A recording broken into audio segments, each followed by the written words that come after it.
ගරු ෆිලික්ස් පෙරේරා අමාත්‍යතුමා. ගරු නියෝජ්‍ය කතානායකතුමනි, අපේ හිටපු නියෝජ්‍ය මුදල් ඇමතිතුමාගේ කතාවෙන් පස්සේ වචන කිහිපයක් කතා කිරීමට ලැබීම ගැන මම සන්තෝෂයි. එතුමා ප්‍රකාශ කරුවේ මුදල් අමාත්‍යෝ කමක් නැහැ එහෙම කියමුකෝ. එතුමාගේ කතාවෙන් පස්සේ මම සන්තෝෂ වෙනවා කතා කිරීමට ලැබීම ගැන. කෙසේ වෙතත් එතුමා ප්‍රකාශ කරුවේ අපේ මේ ව්‍යසන කළමනාකරණය පිළිබඳ තිබිච්ච යම් අඩුපාඩු ගැන අපි සමහර ඒවා පිළිනොගෙන ඉන්නේ නැහැ. නමුත් මේ ව්‍යසනයක් කියන එක අපි දන්නවා අපි බලාපොරොත්තු වෙච්ච නොවෙච්ච අවස්ථාවකයි. මෙවැනි අත්දැකීමක් අපිට මීට පෙර තිබුණේ නැහැ. නමුත් ශ්‍රී ලංකා ඉතිහාසයේ බලද්දී එදා අපි අහලා තිනවා රාජාවලිය සඳහන් වෙලා තිනවා කැලණියේ පිහිට මූද ගව් 7ක් දුරින් ඒ කියන්නේ 28ක් දුරින් තිබිච්ච එක තමයි ඇතුළට ඇවිල්ලා තින්නේ කියලා ගණනය කළ රට පැත්තට ඇවිල්ලා මේ රට වෙලා ගත්තේ කියලා. ඔබතුමාගේ ආසනයේ තුල. ඔව් මගේ ආසනේ ජයලා නමුත් මුතුරාජ වෙලා හැදිලා තියෙන්නේ ඔය මුදගොඩ ගැලීම නිසා කියන එක අපි අහලා තියෙනවා. ඒ වගේම එදා මුදගොඩ ගැලීම නිසා ඒ කාලේ ඉතිහාසයේ දීවර ගම්මාන 970ක් ඒ විතරක් නෙවෙයි මන්නාරමේ මුතු තියෙන ගම්මාන 470ක් විනාශ වුණා කියලා රාජාවලියේ තියෙනවා. ඔය ඉතිහාසය. තාමත් මිසරයේ තියෙන ඇලෙක්සැන්ඩ්‍රා නුවර මුහුද යට තියෙනවා කියලා අපි අහලා තියෙනවා. ඒ වගේම මිසරයේ මහාමාරියා රෝගයෙන් මිලියන 3ක් මිය ගියයි කියලා අපි අහලා. ඉතින් මේක ලොකු ප්‍රශ්නයක්. මේවා අපි බලාපොරොත්තු වෙන අවස්ථාවලදී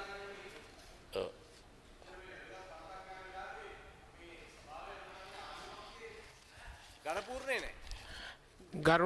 ගරු මන්ත්‍රීතුමනි ආණ්ඩු පක්ෂයේ මෙන්ම විපක්ෂයට නෑ මේක එකඟතාවයෙන් ගෙන යන්නේ කරුණා කරලා මේ විවාදේ නේද ඉතින් මෙවැනි විනාශවල මේ ලෝකේ මේට ඉස්සර සිද්ධ වෙලා තියෙනවා. එදා බුදුහාමුදුරුවෝගේ සමයේ එක් දිනක් ආනන්ද හාමුදුරුවෝ ආසදියා බලාගෙන ඉඳද්දී අහලා තියනවලු ආනන්ද මොනවද කල්පනා කරන්නේ. ඒකට ආනන්ද හාමුදුරුවෝ කියලා තියෙනවා ස්වාමීනි මට මේ විශ්වය තේරුම් ගන්න බෑ කියලා.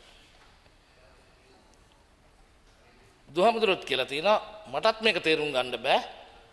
විශ්වය අචින්තයි කියලා. චින්තරයක් නැහැ කියන එක තමයි උන්වහන්සේ කිව්වේ. මේන් පැහැදිලි වෙනවා නවීන විද්‍යාව කොච්චර තිබුණත් මේ විශ්වය පිළිබඳ නිශ්චිතව යමක් කියන්න බෑ කියලා. නිසා සූදානම් නොවෙච්ච අවස්ථාවක වෙච්ච විපත්තිය කළමනාකරණය කිරීම අපට අලුත් අත්දැකීමක්. ඒ අත්දැකීම තුළ තමයි අද මේ ප්‍රශ්නේ ඇවිල්ලා තියෙන්නේ. වග්ගියුතු රජයක් වශයෙන් එහෙම වෙච්චම අතිගරු ජනාධිපතිතුමියටත් අපිටත් සමස්ත පොරොන්දුවක් දෙන්න ඕන මේ ගෙවල් ටික අපි හදලා දෙනවා. දීවර යාත්‍රා ටික අපි නැවතවරක් නිර්මාණය කරලා දෙනවා. අවතන් වෙච්ච අයට අපි අවතන් වෙච්ච අයට නැවතවරක් වාසස්ථාන සලස්සලා දෙනවා. දින බක්වානු කියව යුතුයි. නමුත් කිව්වත් නොකිව්වත් සමස්ත පොරොන්දුවක් වශයෙන් දෙන්න ඕන.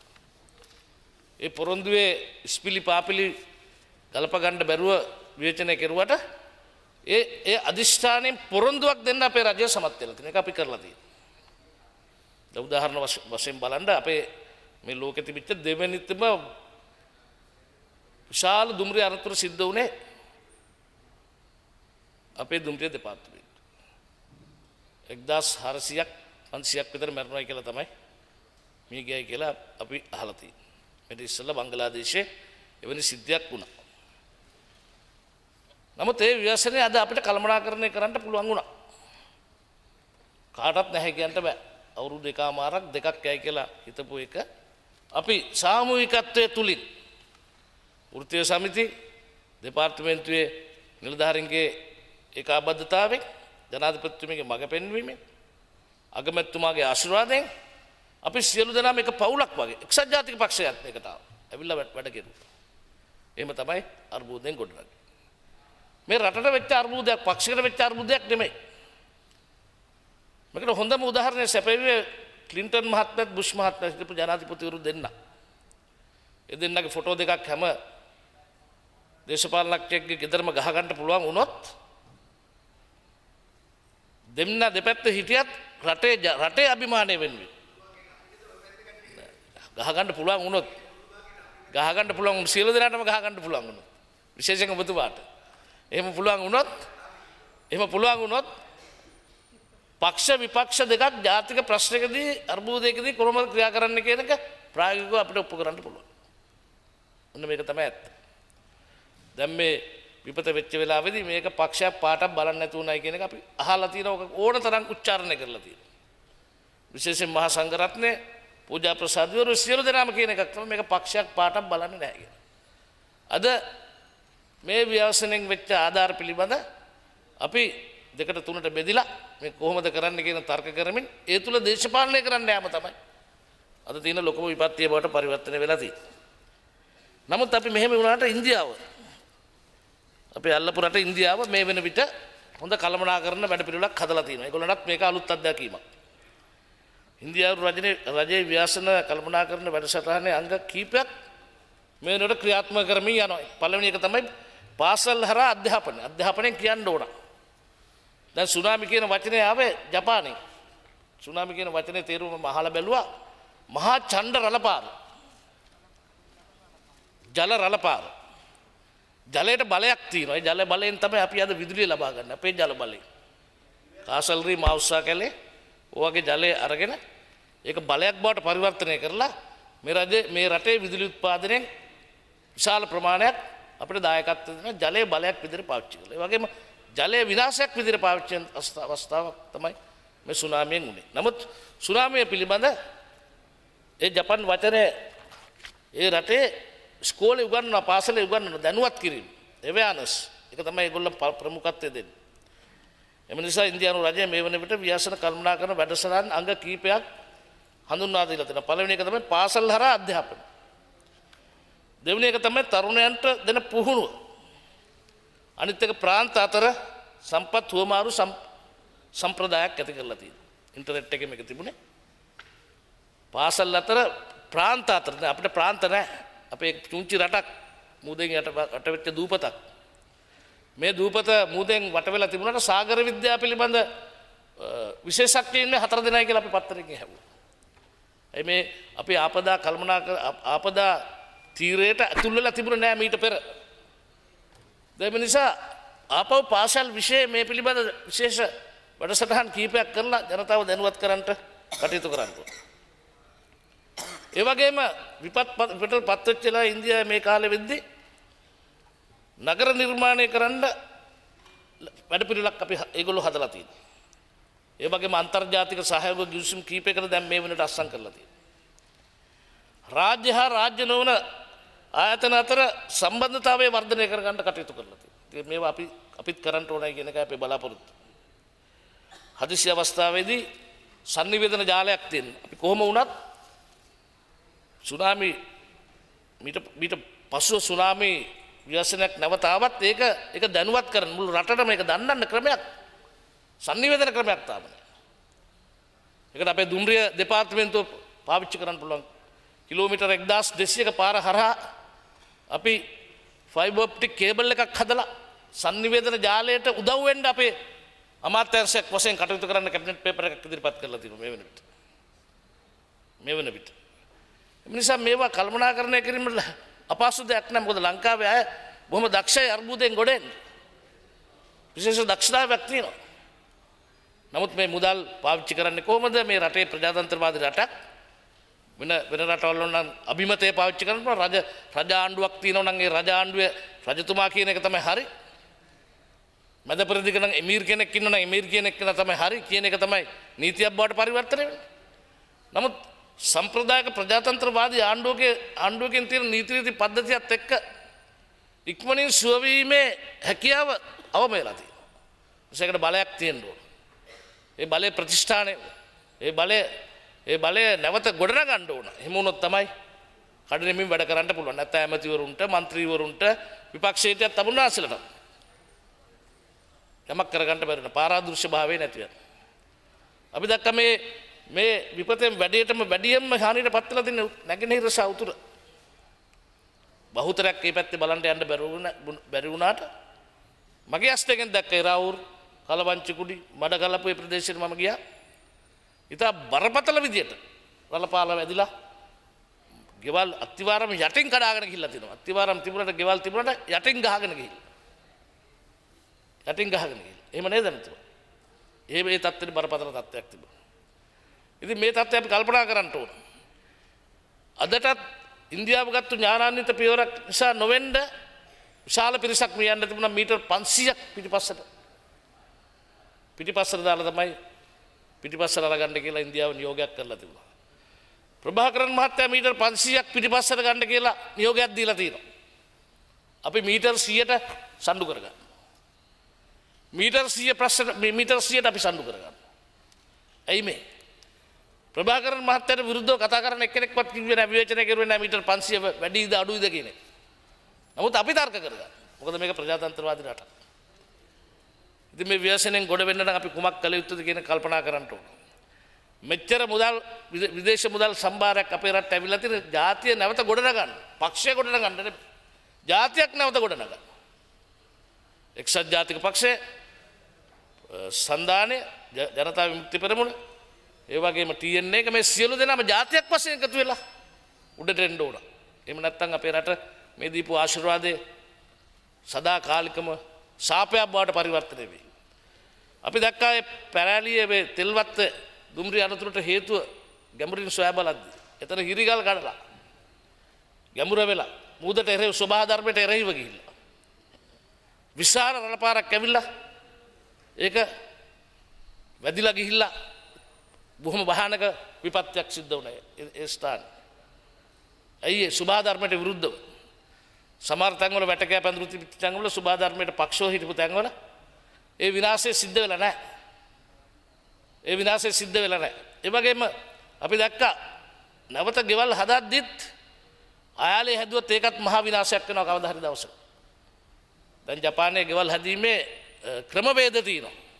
මොකද නිතරම භූමිකම්පා සුලිසුලන් එනවා. දැන් අපි ගෙවල් හදන්න ඕන එකයි කියන්නේ. ඒකේ කොහොම හදන්න ඕනද කියන එක ගැඹුරින් විද්‍යාත්මකව කල්පනා කරන්නේ නැහැ කවුරු. ගෙවල් හදවුවත් ඇති. නමුත් මේ වලට කාලයක් අවශ්‍ය වෙනවා. අපේ හිටපු නියෝජ්‍ය මුදල් ඇමතුමා කිව්වා එයා දීපු බදු සමාවේ කෝටි ගාන තිබුණා නම් අද සුනාමියේ සල්ලි ඕනේ නැහැ. ඒ සල්ලි වලින් පමණක් පුළුවන් කියලා මේ අර්බුදේ විසඳ ගන්න. මොනවද ඒගොල්ලෝ කරා ගියේ බදු සමාව දිනන විතරක් නෙමෙයි ප්‍රාග්ධන ගින්ම විවෘත කරන්න ගියා. කැපිටල් account එක. කැපිටල් account එක විවෘත කරලා වෙච්ච ප්‍රශ්න ටික ඔබතුමා දන්නවා ඇති. තායිලන්තයේ වෙච්ච මොකක්ද උනේ කියන එක. මැලේසියාවට මොකක්ද උනේ කියන එක. ඉන්දුනීසියාවේ කොච්චර ආර්ථික ප්‍රපාතයකට වැටුණාද කියන එක. මේවා අත්දැක බැලීම. අපි වගේ තුන්වෙනි ලෝකයේ රටක මේ අත්දැක බැලීම් කරන්න අපි උත්සාහ කරන්න ඕනේ නැහැ මුදලුත් එක්ක. අපි සම්ප්‍රදාය රකිමින් දේශීයත්වයේ රකිමින් අපේ රටේ සංවර්ධනය මෙහෙවන්ට සිද්ධ වෙලා තියෙනවා. ඒකට උදාහරණයක් දුන්න දුම්රිය දෙපාර්තමේන්තු ශ්‍රමය මිල ගණන් ගත්තේ නැහැ. එක්තරා වෘත්තීය සමිතියක් විසින් ශ්‍රමය 1 කෝටි 18 ලක්ෂයක ශ්‍රම ප්‍රත්‍යාගයක් කළා. ඒ වගේම අපේ මේ මම දැක්කයි දායද්දී අපේ මේ ඇමතුමා අපේ මුණරත්න ඇමතුමා එතුමා ඒ මිනිතික උසලා ගෙනල්ලා ඒක වලක දාලා වල්ලන්න සිද්ධ වුණා. එදාට පුළුවන් වුණාද කරුණීය ඇමතුමිනේ මේ නියෝජ්‍ය කතානායකතුමිනේ මරණ පරීක්ෂණ කරා. තව දවසක් තිබුණා තවත් ඒක ජරා ජීර්ණයටපත් වෙලා ලෙඩ රෝග බෝ වෙන්න තිබුණා. මරණ පරීක්ෂණ නොමැතිව කරන්න සිද්ධ වුණා. දැන් නියෝජ්‍ය මුදල් ඇමතුමා කිව්වා හිටපු මේ තක්සේරු කරුවන් හොයාගෙන තක්සේරු කරමින් ඉන්න කියලා. ඒතකොට කාලයයි ගෙවල් හදන්න හම්බෙන්නේ නැහැ. ඉතාමත්ම කුඩාම ඒකකේ පාවිච්චි කරන්න ඕන. ප්‍රාදේශීය ලේකම පාවිච්චි කරන්න ඕන ඒකට. ඊට වඩා වෙන ක්‍රමයක් නැහැ. ඉක්මන් ක්‍රමයක් නැහැ. මම කිව්වා අපේ දුම්රිය දෙපාර්තමේන්තුවේ දුම්රිය පාර නැවත ප්‍රතිෂ්ඨානය කිරීමට කරන්න දුන්න එකම එක වගන්ති දෙකක් විතරයි. එයාව උනන්දු කරවන්න මං කිව්වේ දර පළද්දි පතුරු විසුරුවාට කමක් නැහැ. විනාඩි 5ක් ඔබතුමාට තියෙනවා. දර පළද්දි පතුරු විසුරුවාට කමක් නැහැ කිව්වා. යමක් කරද්දි ගණන් ගන්න එපා පොඩි පොඩි දේවල්. නමුත් වැඩේ කරන්න ඕන. ඒකට ශ්‍රම එකතුවක් ඕන. ඒකට කැපවීම ඕන, මඟ පෙන්වීමක් ඕන, පසුබිම් කරන්න ඕන. ඉලක්කය කරා හඹා යන්න ඕන. හඹා යන ඉලක්කය දිනෙන් දින සමාලෝචනය කරන්න ඕන. අපි ඒ වෙනුවට මොනවද කරන්නේ? අද අපි ඒ වෙනුවට කරන්න වෙනත් දෙයක්. එදා මහා අපේ අග්‍ර විනිශ්චයකාරතුමා එතුමා ඇවිල්ලා තවත් නඩුකාර මහත්තුරු කීප දෙනෙක් එක්ක ඇවිල්ලා ඒ වෙලාවෙම මිනි හඳුර ගන්න බැරි වුණත් වගකීම බාර අරගෙන මිනි ටික භූම දාණය කරලා දැම්මා. අපේ ගරුතර සංඝයා වහන්සේ ඇවිල්ලා කවුද කියන්නේ කවුද දන්නේ නැතුව නම කියන්නේ නැතුව පාංශුකුලේ දුන්නා. සමස්ත පාංශුකුලය. අද සමස්ත ප්‍රශ්නයක් මේක. මිනිසා මේකට පාට පක්ෂ බලන්නේ නැතුව සමස්ත ජනතාවම එකතු වෙන්න ඕන. අද අපිට ජනවර්ගයේ ප්‍රශ්නකට විසඳුමක් දෙන්න බැරුව ගිහිල්ලා තියෙන්නේ. අපි අතර එක මතයක් නැහැ. අපි කියන්න ඕන ප්‍රභාකරන් මහත්මයාට මෙන්න අපේ සිංහල ජාතිය නැත්තම් මහා ජාතියේ මතේ එක මතේ මෙච්චරයි දෙන්න පුළුවන්. මේට වැඩි දෙන්න බෑ. මෙහෙම ඉන්න අපි සේරම එකයි. එක්කෙනෙක් වැඩිපුර දෙන්න හදනවා, එක්කෙනෙක් කප්පාදු කරන්න හදනවා. තව එක්කෙනෙක් මුකුත් දෙන්න බෑ කියනවා. ඔය කොහොම කියන්න සටන මේ පැත්තෙන් ඇවිලි යනවා. මේ ජනවර්ගයේ ප්‍රශ්න වෙනුවෙන් මමත් ජේ කුමාරතුංගත් තොසියාබේ ගුණසේකර මහත්තයත් ඉස්සල්ලාම යාපනයේ ගිහිල්ලා LTT පිරිස හම්බුණා. එයාගේ ප්‍රශ්නයක් තියෙනවා, ප්‍රශ්නයක් නැහැ කියන්න බෑ. කාලයක් තිස්සේ එක කර්මාන්ත ශාලාවක් මේ පැත්තේ දාලා තිබුණේ. නොයෙකුත් අඩුපාඩු තුන ඉංග්‍රීසියෙන් එන ලියුමක් කියව ගන්න විදියක් තිබුණා. දෙමළෙන් එන ලියුමක් මේ පැත්තේ කියව ගන්න විදියක්. අඩුපාඩු ටික හදා ගන්න තිබුණා. ඉස්සල්ලාම ඉල්ලුවේ භාෂාවේ සමාහිතය අන්තිමේදී ඊළාම් දක්වා එක වර්ධනය වුණා. ඊළාම් දක්වා එක වර්ධනය වුණා. නියෝජ්‍ය කතානායකතුමනි. ඉතින් අපි කියන්නේ මේකයි. මේ විවසනේ අපිට අපේ ආගමේ හැටියට දෙයයන් වහන්සේ මම කතෝලිකෙක් දෙයයන් වහන්සේ අපිට මේ අනතුරු හැඟීමක් පත් කරලා තියෙනවා. අපි බයිබලයේ තියෙන නෝවා කියන මිනිසෙක් ගැන. නෝවා කියන මිනිසෙක් සොදොම් ගොමෝරා නුවර වාසය කරලා තියෙනවා. ඒ සොදොම් ගොමෝරා නුවර ඉතාමත්ම අපිරිසිදු ජීවිතයක් ගත කරපු මිනිස්සු ටිකක් හිටියේ. ස්ත්‍රියක් පුරුෂයෙක් එක්ක සම්බන්ධතාවයක් තිබුණා. ඒක වෙනත් විදිහකට පාවිච්චි වෙලා තිබුණලු. හැම සූදුව වංචාව මිනිමරුන් කලකොහලාල සියලු දේ සිද්ධ වුණා. අන්තිමට උන්වහන්සේ මොනවද කිව්වේ? නැවක් අරගන්න හැම જાතියෙම සත්තු හතක් දාගන්න නැවේ නැගලා නැවේ හදලා තියාගන්න කියලා. මහා ඕවගේ සුනාමියක් ඇවිල්ලා සියලු දෙනාම විනාශ වෙලා නැව ගියා යහපත් මිනිසෙක් එක්ක. මේ අපිට දීලා තියෙන අවසාන අවස්ථාව. මූදු රැල්ල පළමෙන්ම මූද පැත්තට රැල්ල ඇදගෙන ගියා. අපි මේ පැත්තේ ඒ රැල්ල පස්සේ හඹාගෙන ගියා. ඊට පස්සේ දෙවෙනි පාර පුංචි රැල්ලක් ඇවිල්ලා අනතුරු හැංගෙවුවා. වහාම අයින් වෙන්න කියලා උතන. අපි ඒක සැලකුවේ නෑ. මහා රැල්ලක් ඇවිල්ලා විශාල භයානක රැල්ලක් ඇවිල්ලා දාස් ගානක ජීවිත නැතුව කියලා. දැන් මේකෙන් මොකද්ද අපිට දීපු පාඩම? සුභා ධර්මයේ සහ ලෝක පාලනය කරන දෙවියන් වහන්සේ එහෙම නැත්තම් වෙනත් දෙවි කෙනෙක් දෙන පාඩම තමයි මීට පස්සේවත් බල එකතු වෙලා හිටපල්ලා. මම දනුවන් දෙද්දී පක්ෂපාත බලන්නේ නැහැ, ಜಾති බලන්නේ නැහැ, කුල බලන්නේ නැහැ, ආගම් බලන්නේ නැහැ. මීට පස්සේ ලොකු දනුවමක් දෙනවා. කරුණාකරලා එකතු වෙලා මේක දිනු කරගන්න කියන පාඩම තමයි යථාර්ථය තමයි අපිට කියලා දෙන්නේ. හොඳම අවස්ථාව මේක. හොඳම අවස්ථාව. දැන් මේ පක්ෂ කඩාගෙන මේ පැත්තට යන්න, මේ පැත්තට ගන්න, මේ පුංචි ඉල්ලීම් ඉල්ලන්න, ස්ට්‍රයික් කරන්න. ඒ වගේම කෝච්චිය දාලා අමාරුවෙන් දවස් 57න් දුම්රිය දාලා දුම්රිය ගියා මාතරේ ඉඳලා පවදා ස්ට්‍රයික්. ඇයි අපිට හදන්න පුළුවන් අපිට නතර කරන්න පුළුවන් කියලා තමයි කියන්නේ. ගෞරවත්‍ය සමිතියක් කියන අපිට හදන්න පුළුවන් අපිට කියලා. තව කට්ටියක් කියනවා හදන්න අපි නතර කරන්නම් කියලා. ඒ බලය පෙන්වීමක් තමයි කරන්නේ. බලය පෙන්වීමක් කරන්නේ. ඒ නිසා මම විශේෂයෙන් කියන්න කැමති හොඳම අවස්ථාව වැරදි අවස්ථාව කරගන්න එපා. තව අවුරුදු 50කින් 100කින් අපි කවුරුත් මේ ලෝකේ නැහැ. වෙනත් පිරිසක් තමයි මේ පාර්ලිමේන්තුවේ ඉගෙන ගන්න. තවත් පිරිසක් තමයි මේ රට පාලනය කරන්නේ. ඒ පාලනය කරන්නේ කවුද කියන එක උපකල්පනය කරන්න බෑ. එක්සත් ජාතික පක්ෂ වෙන්න පුළුවන්. සන්ධානය වෙන්න පුළුවන්, JP වෙන්න පුළුවන්. නැත්නම් ඔය කවුරුත් නැතුව වෙන කට්ටියක් වෙන්න පුළුවන්. එහෙමත් නැත්නම් ඒකාධිපතියක් වෙන්න පුළුවන්. එහෙමත් නැත්නම් හමුදාවක් වෙන්න පුළුවන්. එම නිසා අනාගතයට සැලසුම් සකස් කිරීම සහ අනාගතය වෙනුවෙන් මේ රටේ යථාර්ථය ඉෂ්ට කිරීමේ වගකීම අපි වෙත පැවරලා තිනවා. ඒකට අනතුරු හැඟීමේ සංඥාවක් සුභාධර්මයේ විසින් අපිට පෙන්눔 කරලා දීලා තියෙනවා. යෝජ්‍ය කතානායකතුමනි අවසාන වශයෙන් මම කියන්න කැමති බුදු වදනේ සඳහන් වෙච්ච විදියට ආනන්ද හමුදුරුවෝ ආසදියා බලාගෙන යද්දී බුදුහාමුදුරුවෝ කිව්වා වගේ මට මේ විශ්වය ගැන චින්තනයක් නැහැ, දැක්මක් නැහැ, මට කියන්න බෑ. අපිට කියන්න බෑ. උන්වහන්සේගේ ග්‍රහණයට හවු නොවෙච්ච සුභාධර්මයේ ගැන මීට වඩා මොනවද කතා කරන්නේ? නමුත් මේ සුභාධර්මයෙන් කියන පාඩමට අපිට උත්තරයක් සපයන්න පුළුවන් වුණොත් මේ පාර්ලිමේන්තුව ඓතිහාසික පාර්ලිමේන්තුවක් බවට පරිවර්තනය වෙනවා කියන එක ප්‍රකාශ කරමින් මගේ වචන ස්වල්පය අවසන් කරනවා. ස්තුතියි.